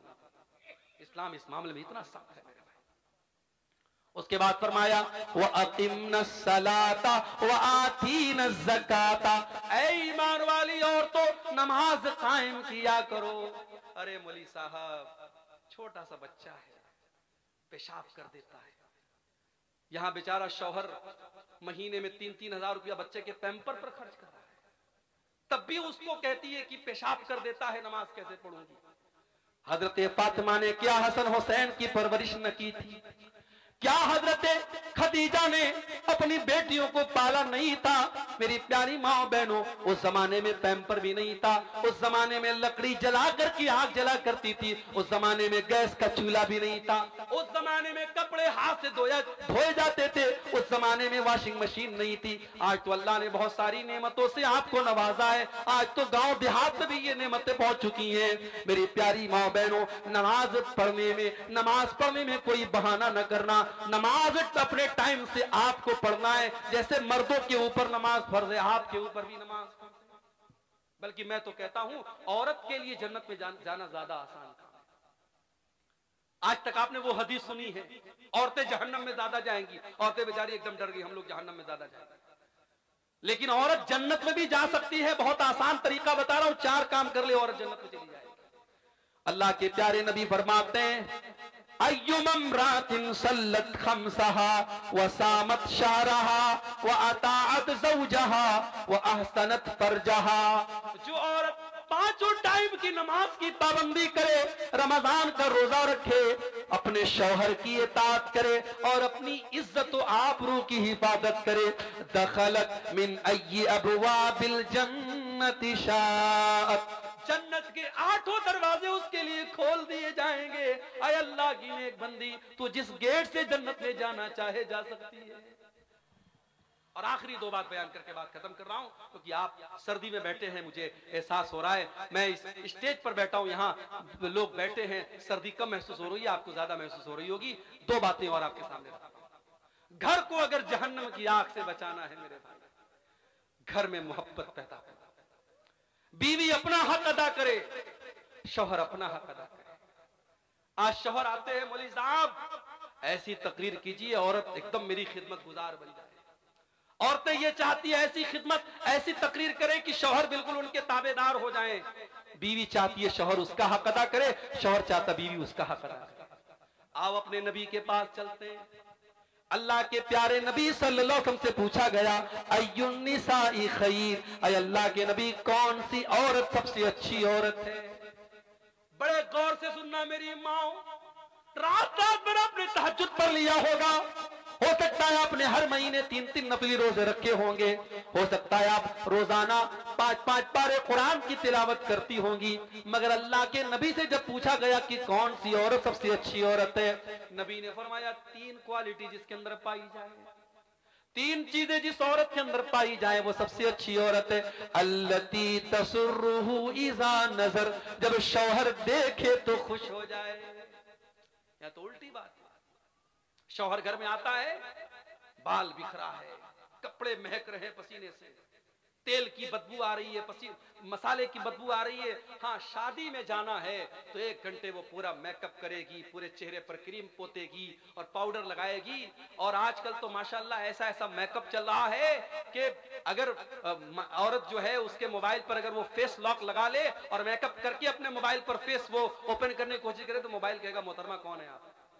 बच्चा नहीं पहचानेगा मां को, ऐसा मेकअप हो रहा है ब्यूटी पार्लर के अंदर।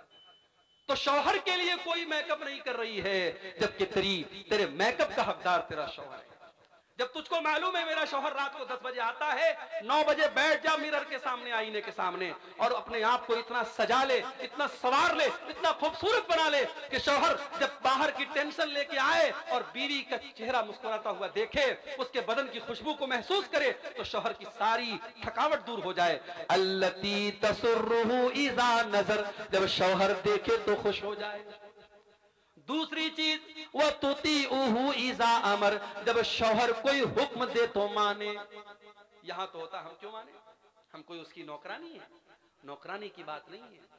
मियां बीवी का रिश्ता कोई मालिक और नौकरानी का रिश्ता नहीं है। मगर हाँ, स्कूल में एक प्रिंसिपल होता है, एक टीचर होता है, टीचर को उसी हिसाब से पढ़ाना जैसे प्रिंसिपल कह रहा है। अगर हर टीचर प्रिंसिपल बनेगा, स्कूल बंद करना पड़ेगा।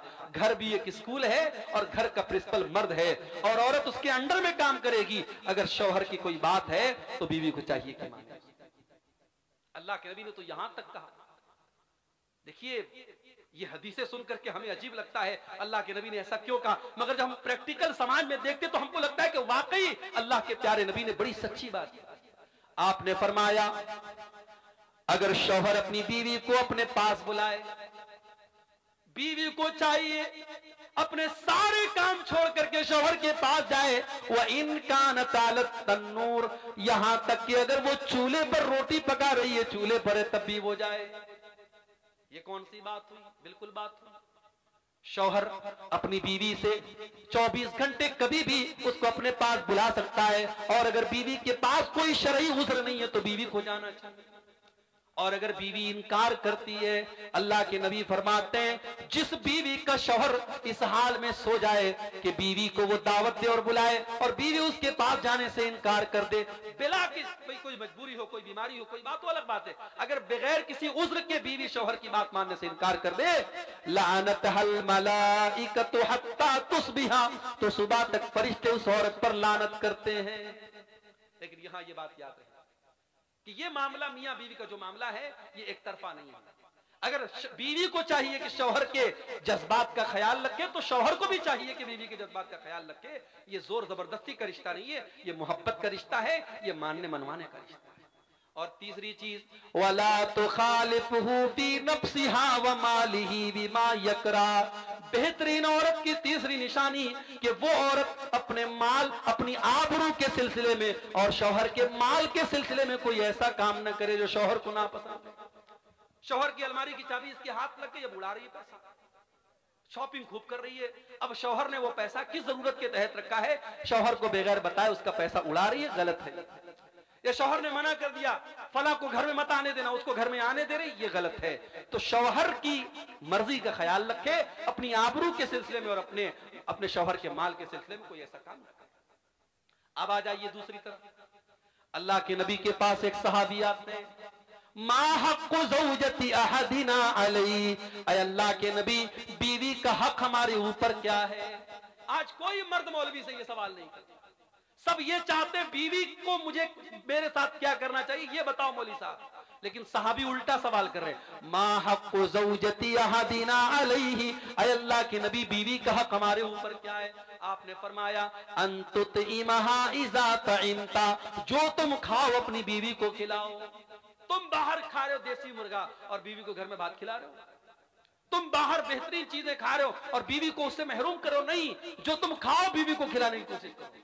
वह तक्सुहा इज़्ज़त तसईता, और जिस मेयार का कपड़ा तुम पहनते हो उसी स्टैंडर्ड और मेयार का कपड़ा अपनी बीवी को पहनाओ। अगर तुम महंगे कपड़े पहनते हो, तुम ब्रांडेड कपड़े पहनते हो, तो बीवी को भी अच्छा कपड़ा पहनाओ।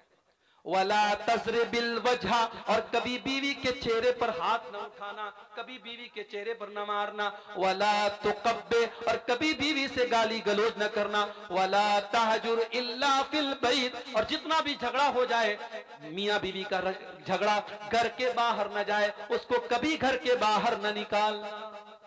ये बीवी का हक है आपके ऊपर।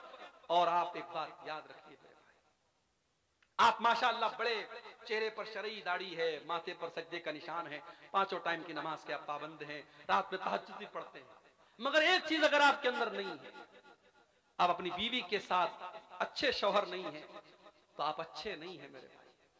अल्लाह के नबी फरमाते हैं, खैरुकुम खैरुकुम li अहलिही व अना खैरुकुम li अहली। तुम में सबसे बेहतरीन इंसान वो है जो अपने परिवार के लिए, अपने बीवी बच्चों के लिए बेहतरीन हो, और मैं अपनी बीवी बच्चों के लिए बहुत अच्छा हूं। मैं एक अच्छा शौहर भी हूं, मैं एक अच्छा बाप भी हूं। अम्मा आयशा से पूछा गया, अल्लाह के प्यारे नबी जब घर में होते तो क्या करते थे? अम्मा आयशा ने फरमाया, काना यामलु फी बैतिही। अल्लाह के प्यारे नबी अपने घर में जिस तरीके से और मर्द अपने घर की औरतों के कामों में हाथ बटाते हैं, अल्लाह के नबी अपनी बीवियों के कामों में हाथ बटा दिया करते। अपने बहुत सारे काम अल्लाह के रसूल खुद कर लेते थे, बीवी को गुलाम बना के नहीं रखते थे, बीवी को नौकरानी बना के नहीं रखते थे। तो ये बेहतरीन शौहर की निशानी ये है कि वो बीवी के जज्बात का ख्याल रखे। अल्लाह के प्यारे नबी सहाबा के साथ जा रहे हैं, आपने सहाबा से कहा तुम लोग थोड़ा आगे निकल जाओ। सहाबा थोड़ा आगे निकल गए, हजरत आयशा आपके साथ थी। आपने फरमाया, आय आयशा चलो सन्नाटा हो गया है, चलो हम दोनों दौड़ते हैं, मुकाबला करते हैं, देखते हैं कौन दौड़ में आगे निकलता है। अम्मा आयशा नई नई शादी हुई थी, दुबली पतली थी, वजन कम था। जब दौड़ने लगी, अल्लाह के प्यारे नबी पीछे रह गए और अम्मा आयशा आगे निकल गई। अम्मा आयशा को बहुत मजा आया, उन्होंने हंसते हुए फरमाया कि अय अल्लाह के नबी, इन्नी कद सबक़्तु का, मैं तो आपसे आगे निकल गई, आप तो पीछे रह गए। अल्लाह के नबी मुस्कुरा गए, खामोश हो गए, कोई जवाब नहीं दिया। कुछ दिनों के बाद एक और सफर था, उस सफर में भी आपने सहाबा से कहा थोड़ा आगे निकल जाओ, और इत्तेफाक से उस सफर में भी हजरत आयशा आपके साथ थी। आपने फरमाया, आयशा बहुत दिन हो गए, चलो एक बार फिर हम दोनों रेस करते हैं, दौड़ का मुकाबला करते हैं, देखते हैं कौन आगे निकलता है।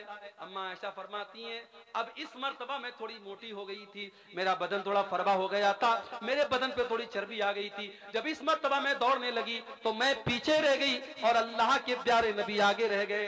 अल्लाह के नबी ने हंसते हुए फरमाया, हाज़िही बितिलका, अय आयशा शायद तुम भूल गई, उस दिन का बदला आज मैंने ले लिया। ये अल्लाह के रसूल का वाकया मैं आपको बता रहा हूं मेरे प्यारे साथियों, ये सीरतुन नबी का वाकया आपको बता रहा हूं। अल्लाह के नबी इस तरीके से अपनी बीवियों से हंसी मजाक भी करते थे, उनके जज्बात। एक मर्तबा मस्जिद नबी में हबशी लोग नेज़ों का खेल खेल रहे थे, हजरत आयशा उचक उचक के देख रही थी। अल्लाह के नबी ने कहा, आयशा तुम देखना चाहती हो? अल्लाह के नबी खड़े हो गए और हजरत आयशा अल्लाह के रसूल के कंधे पर सर रख करके उस खेल को देखने लगी, और तब तक देखती रही जब तक थक न गई। जब थक गई, अल्लाह के नबी ने कहा, आयशा क्या बात है? कहा, अल्लाह के नबी, मैं अंदर जाती हूँ। अल्लाह के प्यारे नबी इस तरीके से अपनी बीवियों के जज्बात का ख्याल रखते थे। मेरे भाइयों, रिश्ते मोहब्बत से चलते हैं, रिश्ते कानून के डंडे से नहीं चलते हैं, रिश्ते कुछ मान कर कुछ मनवा करके चलते हैं। बीवी ये सोचे शौहर मेरे इशारों पे नाचे, शौहर ये सोचे कि बीवी मेरी गुलाम बन जाए, ऐसे काम नहीं चलता है। ये मोहब्बत का रिश्ता है, ये सुकून का रिश्ता है। घर को अगर जन्नत बनाना है और घर वालों को जन्नती बनाना है तो हमें इन चीजों का लिहाज रखना पड़ेगा। 2 पॉइंट और बात करके बात खत्म कर रहा हूं, 2 बजने वाले हैं। आखिरी चीज ये है मेरे भाइयों कि हम अपने घर में नेक लोगों को दावत दें। अगर हम चाहते हैं हमारे घर वाले जहन्नम की आंख से बचें और हमारे घर वाले नेक बने, तो नेक लोगों को आप घर में दावत दें, उलमा को दावत दें, सालेहीन को दावत दें। आपके दस्तरखान पे नेक लोग बैठेंगे, खाना खाएंगे, आपके बच्चे अदब सीखेंगे, आपके बच्चे इस्लाम सीखेंगे, आपके बच्चे ईमान सीखेंगे। हजरत नूह अलैहिस्सलाम अल्लाह से दुआ करते हैं, रब्बी ग़िफ़िरली वली वालिदैया वलिमन दखल बैतिया मुमिनन वलिल मुमिनीन वल मुमिनात। ऐ अल्लाह मुझे भी बख्श दे, मेरे माँ बाप को भी बख्श दे, और अल्लाह जो ईमान वाला मेरे घर में दाखिल हो तो उसको भी बख्श दे। पता ये चला कि हजरत नूह अलैहिस्सलाम अपने घर में ईमान वालों को दावत देते थे। आप अपने घर में शराबियों को बुला के खाना खिला रहे हैं, जानियों को बुला करके अपने दस्तरखान पे दावत दे रहे हैं, इससे घर में बरकत नहीं आएगी। नेक और सालेह लोगों को आप दावत दीजिए। और आखिरी चीज ये है मेरे भाइयों कि आप जो है दुआ कीजिए। अगर आपको लगता है कि आपके घर में कोई बुराई है, आपका बच्चा गलत रास्ते पर चल रहा है, आपकी बीवी अल्लाह की नाफरमान है, आप उसकी इस्लाह की कोशिश कीजिए और अल्लाह से दुआ कीजिए। 2 दुआएं मैं सिखा रहा हूं, इसको याद कर लीजिए। पहली दुआ आपको कुरान के 19वें पारे में मिलेगी। 19वें पारे में सूरह फुरकान के आखिर में आपको यह दुआ मिलेगी। अल्लाह के नेक बंदे ये दुआ अल्लाह से करते हैं, रब्बना हब लना मिन अज़वाजिना व ज़ुर्रियातिना क़ुर्रत आयुन वजअलना लिल मुत्तक़ीना इमामा। आय अल्लाह हमारे बीवी बच्चों को हमारी आंखों की ठंडक बना दे और अल्लाह हमें तो मुत्तकियों का इमाम बना दे। आपकी बीवी बच्चे आपकी आंखों की ठंडक कब बनेंगे? जब आपकी बीवी आपको नमाज के लिए उठाएगी। फजर की 5 बजे अजान हो रही है, अजान की आवाज आपके कानों में जा रही है और आप कंबल ओढ़ के लेटे हैं और बीवी आपको झिझोड़ करके उठाती है, उठिए जाइए नमाज पढ़िए। आपको सिगरेट पीता हुआ देख करके आपकी बीवी टोक रही है। ये चंदे आ रहे हैं, अल्लाह ताला इनको कबूल करे। मुझे नाम नहीं पता किसने ताउन किया है, अल्लाह कबूल करे। मैं ये कह रहा हूं मेरे भाइयों कि आपकी बीवी और बच्चे जब अल्लाह के फरमा बरदार बनेंगे तब आपकी आंखों की ठंडक बनेंगे। ईमान वाले ये दुआ करते कि अल्लाह हमारे बीवी बच्चों को हमारी आंखों की ठंडक बना दे। वजअलना लिल मुत्तकीना इमामा, और ऐ अल्लाह हमें तो मुत्तकियों का इमाम बना दे, इतना नेक बना दे, दुनिया मिसाल दे। मुत्तकी लोग ऐसे होते हैं, नेक लोग ऐसे होते हैं। एक दुआ आप ये याद कर लीजिए। और दूसरी दुआ जो हमारे बाप इब्राहिम अलैहिस्सलाम ने दुआ की थी, उस दुआ को याद कर लीजिए। रब्बिग़फिरली, हजरत इब्राहिम ने दुआ की, रब्बिजअलनी मुक़ीमस्सलाति व मिन ज़ुर्रियती रब्बना व तक़ब्बल दुआ। आय अल्लाह मुझे भी नमाज का पाबंद बना दे और मेरे बच्चों को भी नमाज का पाबंद बना दे। आय अल्लाह मेरी दुआ को कबूल कर ले। अपने बच्चों के लिए दुआ किया करो मेरे भाई, अपनी औलाद के लिए दुआ किया करो, अपनी औलाद के अकीदे के लिए दुआ किया करो कि अल्लाह मरते दम तक मेरे बच्चों को तौहीद पर रखना। इब्राहिम अलैहिस्सलाम ये भी दुआ करते हैं, रब्बि इन्नहुन्ना अज़लल्ना कसीरम मिनन नार। आय अल्लाह इन बुतों की वजह से बहुत सारे हलाक हो गए। वजुनुबनी व बनिया अन नाबुदल असनाम। आय अल्लाह तो मुझे और मेरे बच्चों को तो बुतों से बचाना, मेरे बच्चों को तो शिर्क से बचाना। अपनी औलाद की जैसे दुनिया की फिक्र करते हो मेरे भाई, अपनी औलाद की आखिरत की फिक्र किया करो। जब भी दुआ के लिए अल्लाह के सामने हाथ उठाया करो, अपनी औलाद के लिए, अपनी फैमिली के लिए भी दुआ किया करो। ये चंद बातें घरों की इस्लाह के ताल्लुक से मैंने रखी हैं। उम्मीद करता हूँ कुछ बातें कुछ तल्ख भी आ गई, कुछ कड़वी भी आ गई। पहली मर्तबा आपके इलाके में आया हूँ, इस उम्मीद के साथ मैंने ये बातें रखी हैं कि हम सिर्फ एक कान से सुन करके दूसरे कान से उड़ा नहीं देंगे, बल्कि हम अमल करने की कोशिश करेंगे। अल्लाह से दुआ है रब्बुल आलमीन हम सबको अपने घरों की इस्लाह करने की तौफीक अता फरमाए। अल्लाह हम सब में से जो बाप हैं उनको एक जिम्मेदार बाप बना दे, जो माएँ हैं उनको जिम्मेदार माएँ बना दे, जो बीवियाँ हैं उनको नेक और दीनदार बीवियाँ बना दे। अल्लाह हमारे घरों को जन्नत निशान बना दे। हम सबको कहने सुनने से ज्यादा अमल करने की तौफीक अता फरमाए। रब्बना तक़ब्बल मिन्ना इन्नका अंतस समीउल अलीम व तुब अलैना इन्नका अंतत तव्वाबुर रहीम। दुआ करा दें कोई और, इमाम साहब सदर साहब नहीं कोई? वमन युतिइल्लाह व रसूलहू फक़द फ़ाज़ फ़ौज़न अज़ीमा। अम्मा बादु फ़इन्न खैरल हदीस किताबुल्लाह व खैरल हदी हदी मुहम्मदिन सल्लल्लाहु अलैहि वसल्लम व शर्रल उमूरि मुहदसातुहा व कुल्ल मुहदसतिन बिदअह व कुल्ल बिदअतिन ज़लालह व कुल्ल ज़लालतिन फिन्नार। अऊज़ु बिल्लाहि मिनश शैतानिर रजीम। बिस्मिल्लाहिर रहमानिर रहीम। वक़र्न फ़ी बुयूतिकुन्न वला तबर्रजन तबर्रुजल जाहिलिय्यतिल ऊला व अक़िम्नस सलाता व आतीनज़ ज़काता व अतिअनाल्लाह व रसूलहु इन्नमा युरीदुल्लाहु लियुज़हिबा अन्कुमुर रिज्सा अहलल बैत लियुज़हिबा अन्कुमुर रिज्स अहलल बैति व युतहिरकुम तत्हीरा।